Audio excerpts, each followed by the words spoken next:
بسم اللہ الرحمن الرحیم۔ آج اس ویڈیو میں ہم بات کرنے والے ہیں خواب کے اندر باغ دیکھنا یا باغ کو پانی لگانا یا اس کا پھل دیکھنا، اسی کے متعلق تمام تعبیریں بیان ہوں گی۔ ویڈیو کو آپ نے سکپ کیے بغیر مکمل دیکھنا ہے۔ حضرت علامہ ابن دانیال رحمۃ اللہ علیہ فرماتے ہیں،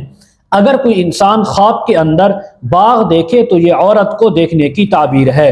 اگر کوئی انسان خواب کے اندر دیکھے کہ وہ باغ کو پانی دے رہا ہے تو یہ اس بات کی علامت ہے کہ یہ انسان اپنی عورت سے جمع کرے گا۔ اگر کوئی انسان خواب کے اندر دیکھے کہ اس نے باغ کو پانی دیا ہے لیکن باغ تر نہیں ہوا تو اس بات کی علامت ہے کہ یہ جو عورت سے جمع کرتا ہے، ہم بستری کرتا ہے، اس کی عورت اس سے جو ہے وہ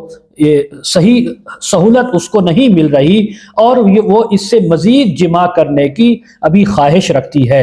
اگر کوئی انسان خواب کے اندر دیکھے کہ اس نے باغ کے اندر بہت زیادہ گل و ریحان، پھول اور پھل دیکھے ہیں تو یہ اس بات کی علامت ہے اللہ تبارک و تعالی اس کو نیک صالح خوبصورت بیٹا عطا فرمائیں گے۔ اگر کوئی انسان خواب کے اندر دیکھے کہ اس نے باغ کے اندر لگے ہوئے پھول اور پھلوں کی خوشبو جا کر سونگھی ہے اور اس کو وہ بہت اچھی اور راحت پہنچنے والی لگی ہے تو یہ دلیر، قوت والے، طاقت والے فرزند کے ملنے کی تعبیر ہے۔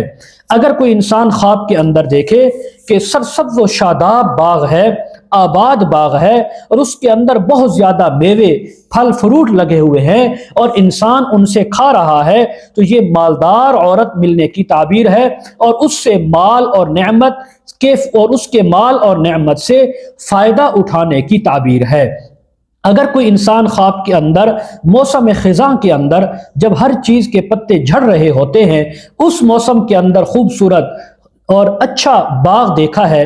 اور یہ دیکھا کہ اس باغ کے پتے جھڑ رہے ہیں اور اچانک وہ خراب ہونے لگے ہیں تو یہ اللہ کی طرف سے غم، تکلیف اور آزمائش آنے کی تعبیر ہو سکتی ہے۔ اسی کے متعلق اگر آپ مزید تعبیریں جاننا چاہتے ہوں تو سامنے سکرین کے اوپر ہمارا واٹس ایپ نمبر چل رہا ہے، اس پر کلک کر کے آپ ہمارے ساتھ واٹس ایپ پر بھی کانٹیکٹ کر سکتے ہیں۔